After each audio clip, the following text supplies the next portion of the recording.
Film keluaran tahun 1995 ini dibintangi aktor dan aktris terkenal seperti Brad Pitt, Morgan Freeman, Kevin Spacey, dan Gwyneth Paltrow. Dan dikenal sebagai salah satu film yang memiliki ending paling dark sepanjang masa. Halo semuanya, 2M di sini dan ini adalah alur cerita film Seven.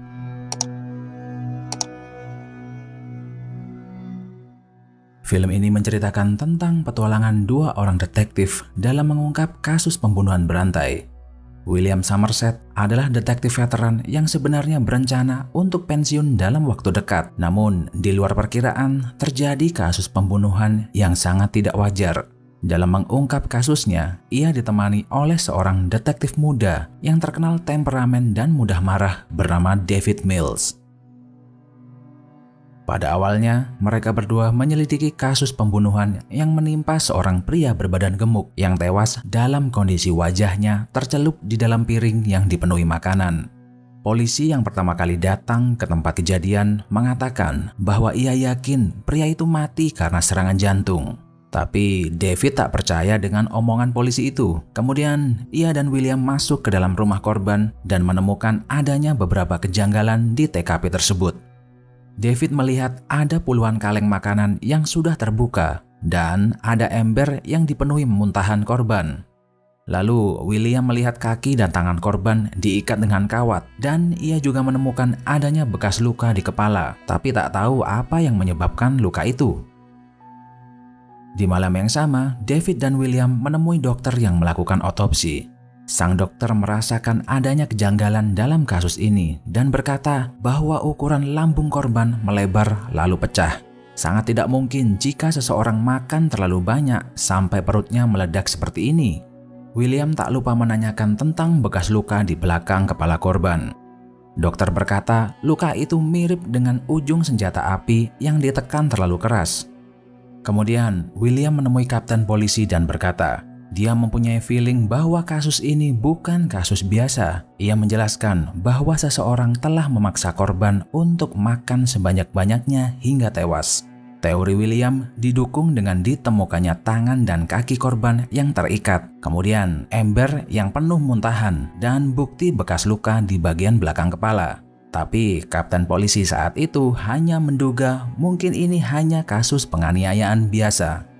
Keesokan paginya, David mendatangi tempat kejadian perkara lain, yang korbannya adalah seorang pengacara sukses kaya raya. Ia menemukan tulisan grid di ruang kerja mewah milik korban. Sedangkan William mendapat sebuah kiriman dari dokter koroner, yaitu serpihan kayu yang ditemukan di dalam usus pria gemuk tadi. Dan tanpa membuang waktu, ia kembali ke TKP dan mencari lokasi asal serpihan kayu itu, yang ternyata adalah serpihan lantai kayu di bawah kulkas. Ia kemudian membalik kulkas itu dan menemukan adanya tulisan gluttony dan selembar kertas yang ditulisi puisi. Dia kemudian kembali menemui Kapten dan David lalu berkata bahwa sekarang dia yakin jika pembunuhan pria gemuk dan sang pengacara hanyalah awal dari pembunuhan berantai. Ia berkata bahwa tulisan gluttony dan greed adalah 2 dari 7 dosa manusia yang paling mematikan, yang berarti masih ada 5 lainnya, yaitu sloth, lust, pride, envy, dan wrath. William menduga pelaku akan membunuh 5 orang lagi di masa mendatang.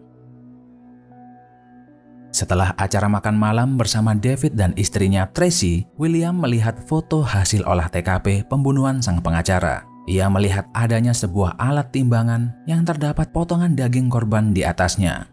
David kemudian menunjukkan foto kertas yang ditulis oleh pelaku. Tulisan di kertas itu adalah potongan cerita karangan William Shakespeare, Merchant of Venice.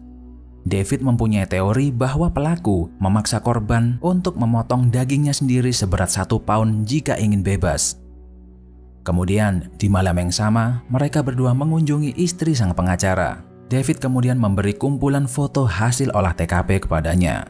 Istri sang pengacara itu melihat sebuah foto lukisan di ruang kerja suaminya dan berkata bahwa lukisan itu tidak seharusnya terbalik seperti ini.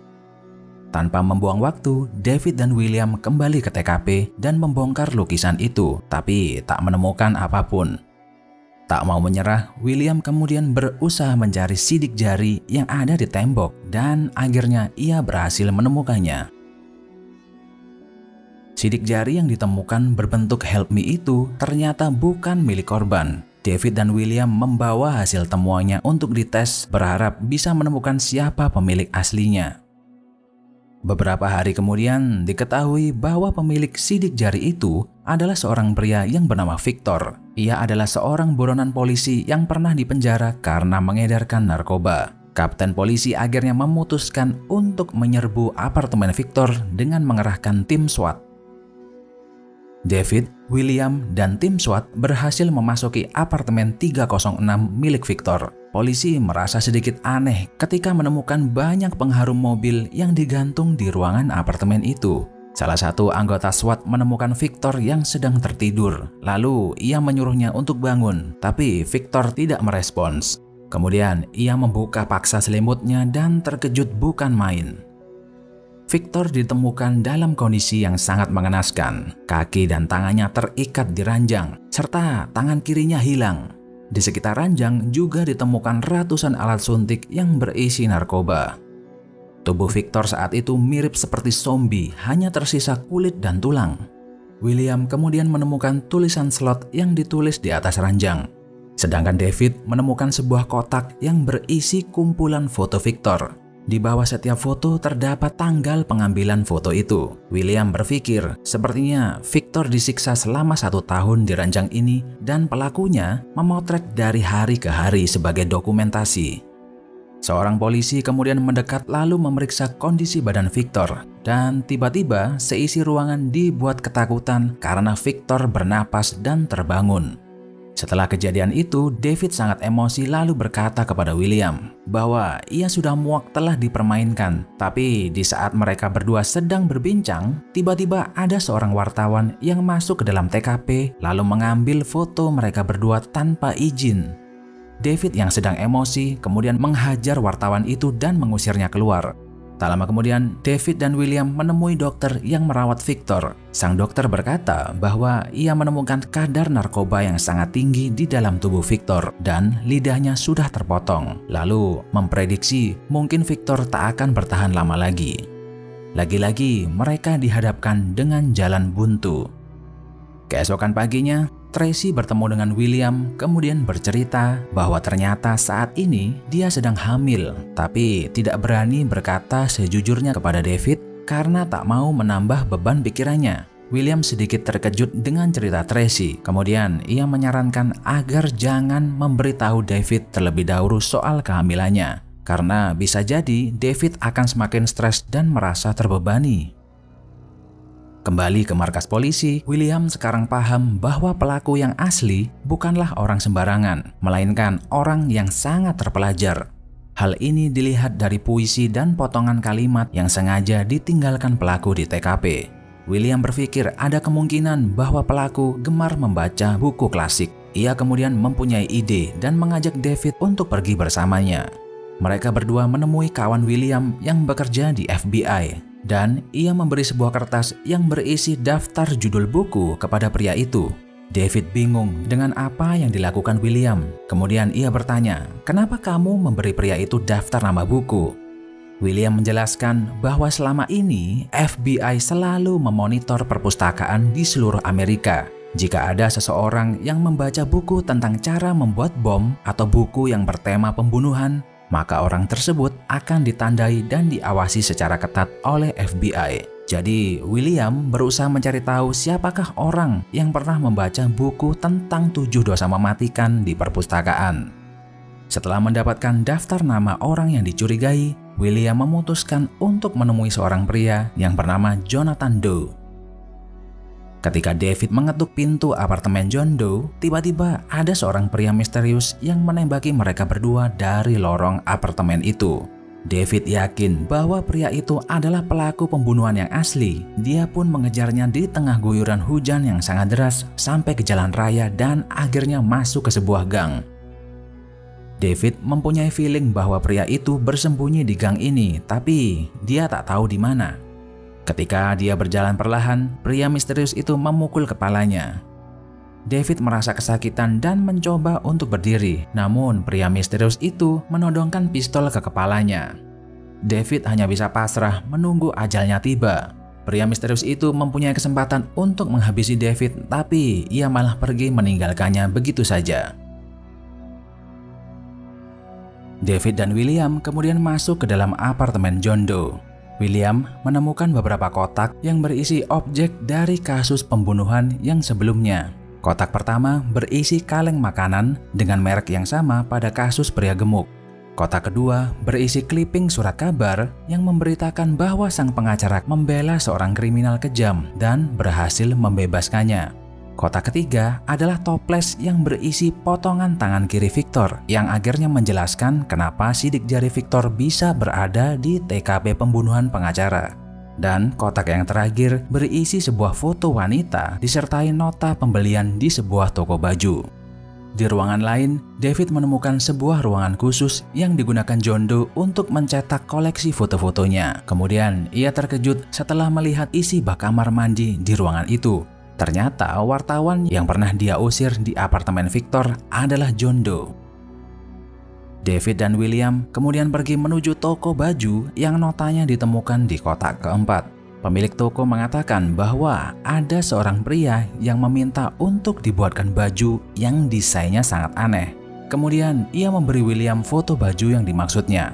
Terlihat di dalam foto itu ada sebuah pisau yang terpasang di bagian area kemaluan. Tak lama kemudian, William mendapatkan kabar bahwa polisi menemukan seorang wanita yang tewas mengenaskan di atas ranjang. Ia menemukan tulisan las yang diukir di pintu masuk kamar itu. Ternyata wanita yang tewas itu adalah wanita yang sama dalam foto kotak keempat. Di dalam kamar itu ada seorang pria yang terlihat sangat syok. Ia kemudian bercerita bahwa ada pria asing yang memaksanya untuk memakai pakaian aneh ini. Kemudian menyuruhnya bercinta dengan korban hingga tewas kehabisan darah. Keesokan paginya, korban kelima John ditemukan. Kali ini, seorang model cantik ditemukan tewas mengenaskan di atas ranjang. Dan di atasnya terdapat tulisan Pride. Kulit wajah korban rusak dan hidungnya dipotong. David dan William kemudian kembali menuju ke markas polisi. Tapi mereka berdua diikuti oleh seorang pria misterius yang kemudian berteriak memanggil mereka. Ternyata pria misterius itu adalah John Doe sendiri, tersangka pembunuhan yang selama ini mereka cari-cari. John akhirnya ditangkap dalam kondisi tangan bersimbah darah yang masih segar. Ternyata dia memotong permukaan kulit jarinya. Itulah mengapa David dan William tidak bisa menemukan sidik jari sedikit pun di TKP kejadian. William kemudian merasakan ada sesuatu yang tidak beres. Ia berpikir, kenapa John Doe menyerahkan diri sekarang? Bukankah seharusnya masih ada dua orang korban lagi, yaitu Envy dan Red? Ternyata insting William benar. John menyembunyikan dua korban lainnya di suatu tempat. Dia bersedia menunjukkan lokasinya, tapi dengan satu syarat, yaitu David dan William lah yang harus mengantarnya ke lokasi itu. Di dalam perjalanan, David bertanya kepada John, siapakah dua korban terakhirnya. Kemudian John tersenyum lalu menyuruh David untuk bersabar, lalu berkata, "Aku sudah tak sabar menunjukkan siapa korbannya kepadamu. Bersabarlah, ini pasti akan menyenangkan." Kemudian ia bercerita bahwa dia melakukan pembunuhan itu untuk menghukum dan memberi peringatan kepada manusia-manusia berdosa di muka bumi ini. Dari sudut pandang John, ia melihat bahwa kelima korban yang ia bunuh adalah manusia yang sangat berdosa. Korban pertama, seorang pria gemuk menjijikkan yang makan secara rakus. Badan gemuknya membuat tidak nyaman untuk dipandang mata. Kemudian korban kedua, pengacara serakah yang mencari uang dengan membela para kriminal. Korban ketiga adalah pengedar narkoba yang merusak moral masyarakat. Kemudian keempat adalah seorang pelacur yang menyebarkan banyak penyakit kelamin. Dan yang kelima adalah wanita yang lebih mementingkan kecantikan luar daripada dalam. Ia kemudian menyuruh William untuk menghentikan mobilnya di tengah padang gurun. Tapi tak lama kemudian ada sebuah mobil mencurigakan yang mendekat ke lokasi mereka. William kemudian menghentikan mobil itu lalu menyuruh supirnya keluar. Pria yang mengendarai mobil tersebut ternyata hanya seorang kurir yang dibayar John untuk mengirimkan sebuah paket tepat pada pukul 7. Paket itu ditujukan kepada detektif David Mills. William kemudian membuka kotak paket itu perlahan-lahan. Ia melihat ada sedikit noda darah segar di situ. Setelah kotaknya terbuka penuh, ia terkejut bukan main. Tubuhnya menjadi kaku dan kehabisan kata-kata. Kemudian ia melihat ke arah David dan berteriak. Tapi David tak bisa mendengar ucapan William dengan jelas. Dan John tiba-tiba berkata, "Detektif, perasaan iri adalah dosa terbesarku. Aku iri karena kamu memiliki istri yang sangat cantik. Dan tadi pagi, sebelum menyerahkan diri, aku mampir ke rumahmu dan memotong kepala istrimu yang cantik itu sebagai souvenir." Tak hanya itu, ia juga berkata bahwa Tracy sempat memohon ampun karena ia sedang mengandung anak David. Mendengar ucapan John, seketika itu juga emosi David meledak. Lalu ia menodongkan pistolnya ke arah John dan mengancam akan menembaknya. Melihat David yang tidak bisa mengontrol emosinya, John kemudian berkata, "Apakah kau ingin balas dendam? Silahkan, tunjukkan amarahmu." William memohon David untuk tidak menembak John karena jika ia menembaknya, maka misi John akan komplit dan dia akan menang. Tapi David terus-terusan menangis dan tak bisa membendung emosinya lagi. Ia menatap wajah William untuk yang terakhir kalinya, lalu menembak John hingga tewas. William kecewa dengan tindakan David itu, tapi ia tak punya pilihan lain selain menangkap David dan membawa partnernya itu untuk diadili. Mungkin dari kalian ada yang bertanya, apa benar isi kotak itu adalah kepala Tracy? Jawabannya betul. Di film aslinya memang tidak ditunjukkan kepalanya, hanya kotaknya saja. Hal ini disengaja oleh sang sutradara David Fincher yang membiarkan penonton agar berimajinasi sendiri.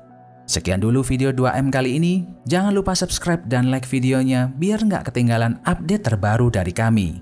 Sampai jumpa di video berikutnya.